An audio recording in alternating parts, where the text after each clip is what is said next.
Olá pessoal, hoje eu vou mostrar para vocês esse carro aqui, Mercedes Classe C, especificamente um C250 Turbo Diesel.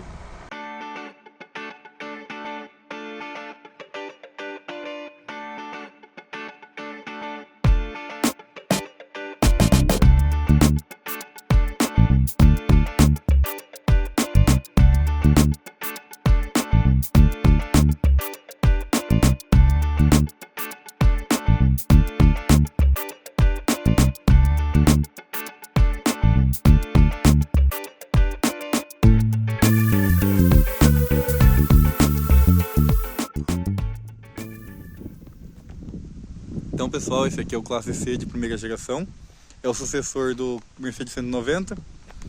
Eu já mostrei para vocês um semelhante a esse, um C220D, só que sabemos que não existem dois carros iguais, né? Então vamos ver as diferenças que esse carro tem. Essa aqui é uma versão com motor diferente daquela, e o pacote de opcionais que ele tem também é diferente, então vale a pena conferirmos. Essa aqui é a chave do Mercedes Classe C da época. Então é uma chave canivete, uma das primeiras chaves canivete que existiam, né? E temos também a abertura remota do carro. Então ela é feita por infravermelhos, então ela tem que estar apontada para o carro, senão ela não funciona. Mas obviamente que isso aqui na época foi revolucionário, né? Porque antes a pessoa realmente tinha que pôr a chave e rodar. E isso aqui é basicamente o receptor de infravermelhos do carro. Então essa aqui é a versão elegância, era a versão mais focada no luxo, né? Podemos ver que a maçaneta desse carro é cromada a parte de cima. Nesse tempo, os Mercedes não tinham maçaneta pintada, então por baixo ela é preta. Mas a diferença do elegância é que tinha essa parte de cima cromada. E se eu não me engano, os Avantgarde também é cromado, né? Esse carro tem também regulagem de cinto, né? Regulagem de altura dos cintos dianteiros. Assim como regulagem de altura dos bancos, regulagem de ponto H, para frente e para trás. Essa aqui que regula a inclinação do banco. É tudo manual, né? Mas temos uma regulagem bem completa de bancos. Esse banco aqui é um banco de couro. Então a Mercedes sempre ofereceu aquele couro sintético, aquele MB-Tex, mas esse aqui não, esse aqui é o couro legítimo. Se fosse couro sintético, talvez iria estar em melhor estado, né? Que aquele couro sintético é bem resistente. Esse carro tem 2 airbags. Então nessa geração, inicialmente o airbag do motorista era de série, mas aquele lá era opcional. Durante os anos de 94 e 95. Em 96, que é o ano desse carro, já era de série airbag do motorista e passageiro. Então aqui temos os 2 airbags que é normal desse ano. Entrando aqui no carro, podemos notar a diferença de acabamento, que esse carro aqui tem madeira de verdade. Então, como ele é a versão elegância, ele tem esse acabamento do meio aqui tudo em madeira, assim como os acabamentos de portas. Então, aqui em cima do painel também, né? Esse painel é soft touch. Aqui na porta é um soft touch um pouquinho diferente do painel, ele é um pouquinho mais duro, mas não é plástico. E aqui temos madeira também, e temos aqui um pouquinho de couro, que é igual do banco, né? Essa madeira aqui é madeira de verdade, tá? Ela pode parecer falsa, porque ela é polidinha e tal, mas ela é madeira de verdade. Uma outra diferença que esse carro tem também é que ele tem vidro elétrico nas 4 portas. Você tem a função One Touch, só que só para descer e só nos vidros elétricos da frente. Então os de trás você tem que ficar segurando e os da frente basta apertar uma vez. Para subir não, para subir tem que ficar todo segurando. Não quiseram investir em anti-esmagamento, né? Aqui nós temos a regulagem elétrica do retrovisor. Podemos mudar de um retrovisor para o outro assim. E obviamente para cima, para baixo, para a esquerda e para a direita, né? Você regula os retrovisores. Retrovisores esses que tem a lente azulada.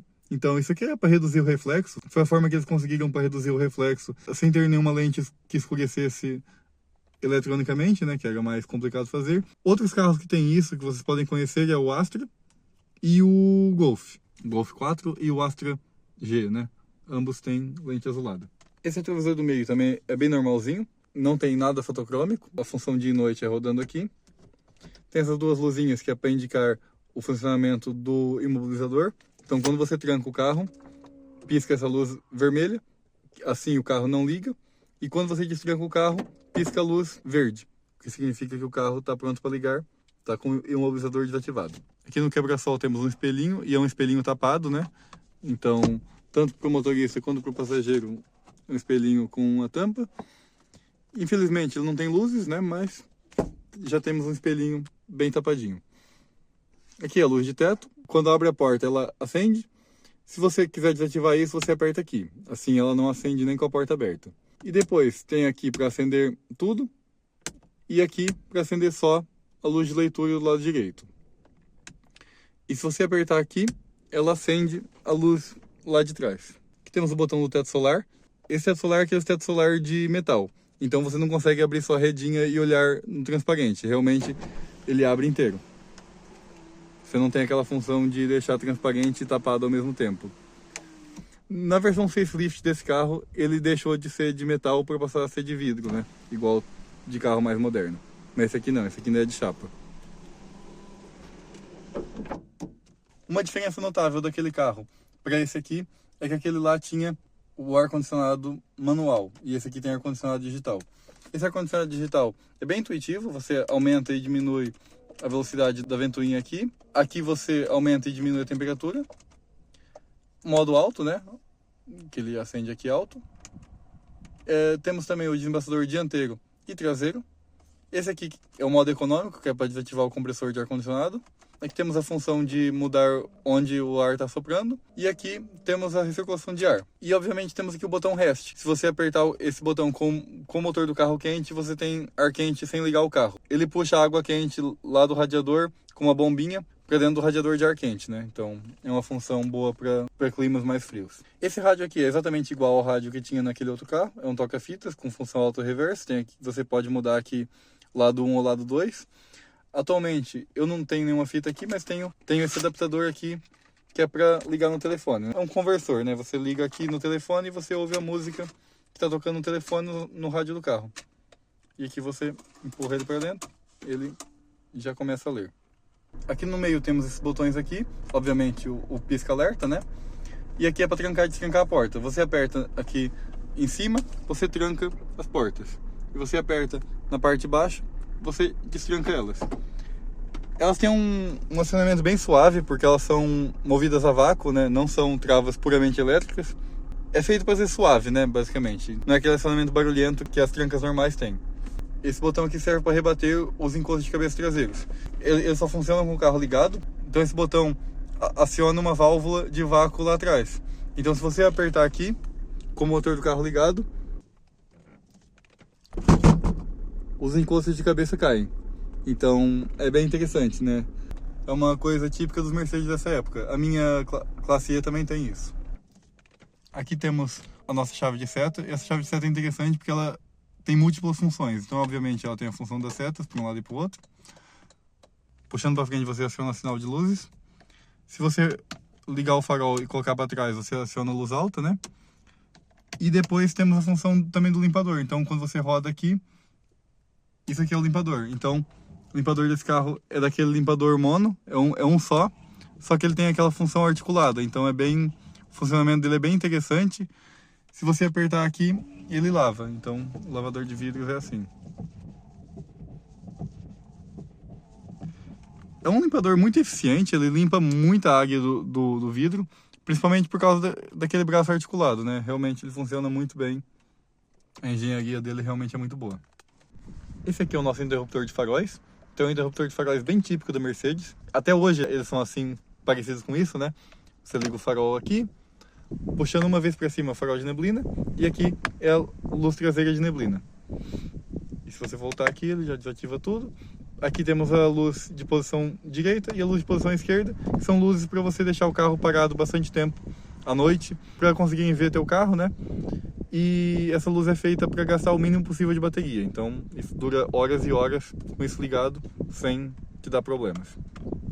Temos aqui também a regulagem do farol, que é uma regulagem de altura de faróis. Isso aqui é pneumático, então quando você roda aqui, ele tem uma bombinha que sopra ar lá pro farol, tem uns caninhos fininhos que regulam a altura dele lá por dentro. Se você deixar o farol aceso, sem a chave do carro estar no contato, e abrir a porta, você ouve esse barulhinho. Que é para te avisar que o farol está aceso, né?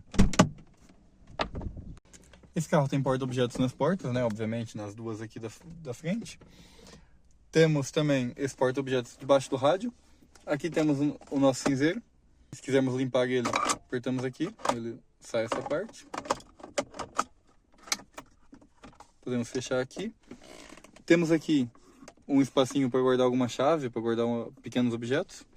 Aqui temos outro porta-objeto. Na versão americana, tinha aqui um acessório que é um porta-copos. Então, em vez de ter esse porta-objetos que dá para remover, você tinha um porta-copos que saía daqui. Aqui você tem um compartimento maior, que é debaixo do encosto de braço, né? E aqui você tem o seu porta-luvas. O porta-luvas desse carro é bem pequenininho, realmente não é muito fundo nem nada, porque eles não sabiam muito bem integrar airbag e porta-luvas nesse painel. Então, nos primeiros carros, quando não tinha airbag aqui, o porta-luvas era maior. Mas quando você tem o painel com airbag, realmente o porta-luvas é pequenininho dessa forma. Isso aqui foi até um avanço, porque os primeiros Mercedes com airbag de passageiro nem porta-luvas tinham. Então, esse aqui pelo menos tem um porta-luvas pequenininho. E para compensar isso, você tem esse espacinho aqui maior debaixo do encosto de braço. Fora isso, aquelas coisas normais da Mercedes. Por exemplo, o freio de estacionamento desse carro, ele é no pé. Então, para soltar, você puxa aqui. E para acionar, você empurra esse pedal aqui. Tem gente que não gosta disso. Eu acho perfeitamente aceitável. Livra aquele espaço que tem aqui, né? Você pode ter um encosto de braço aqui maior, sem ter que se preocupar com o freio de mão. E, ao mesmo tempo, você não tem a chatice daqueles freios de mão eletrônicos que podem vir a dar problema. Então, isso aqui é uma solução que a Mercedes insistiu durante bastante tempo. Existem Mercedes 2016, 17, por aí, que ainda tem o freio de mão assim. E eu não me importo, eu acho até um freio de mão bacana de se usar. Aqui temos o painel do carro, né? Como esse carro é a diesel, temos aqui a linha vermelha no 5000. Obviamente, temperatura e nível de combustível. O velocímetro desse carro é um pouquinho diferente daquele outro. Aquele outro que eu tinha começava nos 20 por hora. Ou seja, abaixo de 20 por hora você não conseguia saber a velocidade exata. Esse aqui não, esse aqui já começa a contar a partir de 0 por hora. Eu acho que o avanço em tecnologia realmente permitiu eles fazerem dessa forma, né? Os carros mais antigos realmente ou começavam no 10 ou começavam no 20. Você não tinha uma marcação muito precisa de velocidade em baixas velocidades, mas esse aqui não, esse aqui começa do 0. E aqui temos o relógio, você pode acertar aqui, tem o H e o M, que é para acertar as horas e os minutos. Aqui temos a quilometragem total, está com 291.310. E aqui temos a quilometragem parcial, 216 km. E aqui você tem a temperatura. Basicamente, no outro que eu tinha, aqui não tinha nada. Nesse temos a temperatura externa, que eu creio que é por causa disso aqui. Então, acho que todo Mercedes que tinha ar-condicionado digital tinha a temperatura externa também. E aqui temos outros botões. Temos esse mais e menos, que diminui a intensidade da iluminação do painel. E temos esse 0 aqui, que é realmente para limpar a quilometragem parcial. Está em 0 agora. Vamos ver como é que é os bancos traseiros desse carro. Aqui temos cinto de 3 pontos para os ocupantes laterais. E encosto de cabeça também só para os ocupantes laterais. O ocupante do meio só tem cinto abdominal. Aqui temos também o nosso encosto de braço. Aqui atrás temos um compartimento de primeiros socorros. Então aqui eu só tenho as faixinhas, mas normalmente ele tinha uma caixinha aqui. Aqui atrás temos a luz, né? Temos porta-revistas nos bancos. Um cinzeirinho aqui. E aqui a porta de trás, o acabamento é exatamente o mesmo da porta da frente. Então, aqui um material mais suave, aqui madeira, e aqui couro. E, obviamente, temos vidro elétrico nas portas de trás também. E aqui é de metal, né? Vamos agora conferir o espaço interno do Mercedes.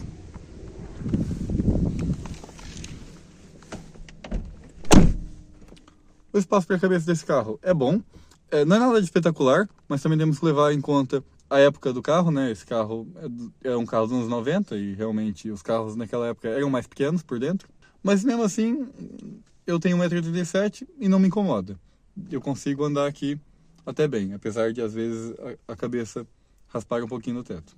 Já o espaço para as pernas é assim, é relativamente confortável, só que fica bem nesses espaços aqui que são recortados para dentro do banco. Então o banco da frente tem esses recortes aqui, para acomodar melhor as pernas, e ainda bem, porque senão eu ficaria bem contra o banco, não seria muito bom. Então, assim pelo menos consigo viajar aqui tranquilamente. O que não é tão bom nesse carro é para o ocupante do meio. Então, se tiver 3 ocupantes aqui, quem está no meio vai ter que sofrer com esse túnel alto e largo. Como esse carro é tração traseira, faz sentido esse túnel ser largo, né? Tem que passar o cardan do carro por aqui por baixo. Então, é uma pequena desvantagem que temos que viver com ela, né? Esse carro também tem alças de teto para todos os ocupantes. Obviamente não para o motorista, né? Mas realmente o motorista não precisa, né? Aqui atrás nós temos as escritas, né? C250 Turbo Diesel. E se apertarmos aqui, conseguimos abrir o porta-malas. Obviamente, isso só abre se o carro estiver destrancado, né? Esse porta-malas é bem grande, então realmente esse porta-malas condiz com o tamanho do carro. Aqui temos pescoço de ganso, mas é um pescoço de ganso totalmente forrado de plástico. E, além disso, ele tem um lugar específico para ele entrar. Então se você colocar as malas aqui dentro, ele não vai atrapalhar. Você fecha, ele entra no lugar específico dele. Temos aqui no canto também uma luz de porta-malas. O interruptor dela fica aqui na tampa, né? E se você quiser desativar ela, quiser por alguma razão manter o porta-mala aberto durante bastante tempo, você puxa isso aqui e ela desativa. Então, se você quiser deixar ela desativada durante algum tempo, puxa isso aqui. Obviamente, quando você fechar o porta-mala, ele vai empurrar aqui, né? E a próxima vez que você abrir, ele vai levantar normal. Aqui temos um pequeno compartimento, né? Que você pode colocar pequenas cargas aqui dentro. E aqui debaixo temos o nosso pneu sobressalente, as nossas ferramentas de trocar e a bateria. A bateria desse carro é aqui atrás. Temos ali também uma pequena caixa de fusíveis, né? E aqui na fechadura temos um pequeno gancho que te ajuda a fechar o porta-malas. Aqui nós temos a portinhola do tanque, né? Aqui iria ter um adesivo escrito diesel. Aqui temos a informação de pressão de pneus. E aqui temos uma tampa sem chave. Então essa tampa aqui ela tranca quando você tranca o carro. Então para a época do carro isso aqui é excelente. Você tem carros bem mais modernos que isso que infelizmente tem que pôr a chave. Esse aqui não. Então esse aqui é tudo comandado pela tranca normal do carro. Vamos abrir o capô e ver o motor desse carro. Para abrir o capô é aqui embaixo, normal. Para abrir o capô você levanta aqui e puxa a linguetinha que aparece aqui. Basta puxar ela um pouquinho e você consegue levantar o capô. Esse capô, ele tem manta acústica e ele também tem os amortecedores, então você não precisa colocar varetinha. O amortecedor, você olha, parece que não tem, mas ele fica escondido, ele fica aqui embaixo dessa dobradiça. Eu tenho um vídeo trocando do outro carro que eu tinha. E esse capô, assim, parece que ele devia abrir mais. E realmente, se você quiser mexer nesse carro, você tem a opção de abrir o capô um pouco mais. Então basta baixar um pouco aqui, puxar aqui. E do outro lado fazer a mesma coisa. Então do outro lado basta puxar aqui e empurrar ele totalmente para cima. Pronto. Isso aqui temos o capô totalmente aberto. Ele está praticamente a 90 graus. Então, muito bom. Isso aqui te dá o acesso total para mexer na mecânica do carro. Isso aqui é um grande destaque desse carro. Motor 2.5 diesel, 5 cilindros com turbo. No Classe C era o motor a diesel mais rápido que tinha nessa época. No Classe C que eu tinha anteriormente, ele era um motor 2.2 a diesel sem turbo. Nesse aqui nós temos o turbo ali, já é um motor que anda mais por conta disso. Obviamente ele é maior também, né? Então ajuda. Então a bomba injetora daqueles motores, dos 2.2, era uma bomba injetora rotativa da Lucas. Esse aqui não, esse aqui é uma bomba injetora linear. Você tem ali as 5 saídas da bomba, todas em linha, que é uma para cada cilindro basicamente. É uma bomba maior e ela é bem mais resistente do que a Lucas. Não estou falando que a bomba Lucas era um design ruim, é um design com problemas, mas é uma bomba que, passado um tempo, as partes internas dela desgastam um pouco. Então, ela exige um pouco mais de manutenção do que essa. Obviamente que essa aqui é mais cara. Se você precisar comprar uma bomba dessa para substituir, ou até arrumar essa, é mais caro do que arrumar uma bomba Lucas. Mas é um design mais feito para durar. Então, tem isso. Como é que eu sei se ele tem bomba Lucas ou não? Nesses carros, o motor 5 cilindros era essa bomba aqui da Bosch. E quando era 4 cilindros, era bomba Lucas. Todo motor multiválvulas 4 cilindros dessa época era bomba Lucas. Esse motor aqui é um motor 2.5. Ele tem 20 válvulas. Como ele tem 5 cilindros, tem 4 válvulas por cilindro. e ele é um motor que rende 150 cavalos. Se tratando de um carro a diesel, é uma potência muito boa, especialmente para essa época, né? Essa época realmente tínhamos poucos carros a diesel que rendiam uma potência de 150 cavalos, né? Para vocês terem uma ideia, 150 cavalos era o que o primeiro Vectra GSI tinha, no motor a gasolina. Então, para um motor a diesel gerar os mesmos 150 cavalos, realmente, na mesma época, é bem impressionante. Pode parecer que não hoje, mas é uma potência muito boa. E o torque desse motor também é muito bom. Aqui temos o nosso ABS, é um pouquinho diferente do que tinha no outro carro. É um design um pouquinho mais moderno, mas funciona basicamente da mesma forma. Aqui temos o nosso acelerador eletrônico, né? Então é engraçado porque ele é um acelerador eletrônico, mas ao mesmo tempo ele tem um cabo ainda que liga até o interior do carro. Vamos ligar o carro para vocês ouvirem o barulho dos 5 cilindros a diesel. Para ligar esse carro, vocês têm que esperar essa luz aqui apagar. Pronto, ela apagou, o carro já liga.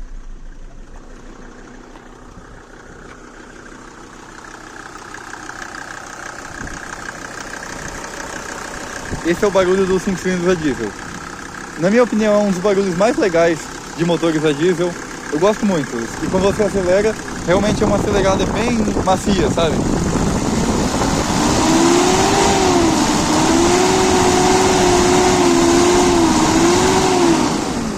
E esse motor também é bem mais suave do que o motor de 4 cilindros a diesel.